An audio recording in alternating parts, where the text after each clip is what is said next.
नमस्कार मंडळी, उठल्या उठल्या आपण चालू केली आता मिशन.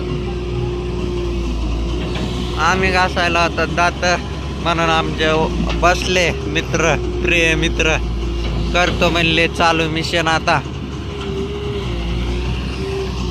हे सगळं पडता पडता वाचला, थोडं भेंगवायला लागत.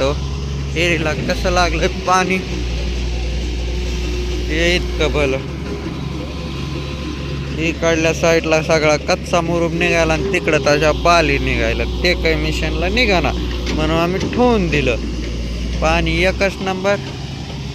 का ते तर कुत्र लय नालाय काय बघा. रात्री लाता घातल्या तरी रातभर नुसतं पांघरूनातच गुंडळ येऊन बसायचं. तर हे थोडं दोन्ही टोपले मटेरियल राहिलेलं रात्री काही दिसाना झालं तर लाईट बंद पडली होती कॅमेऱ्याची, त्याच्यामुळं. भेटू पुढल्या ब्लॉगमध्ये.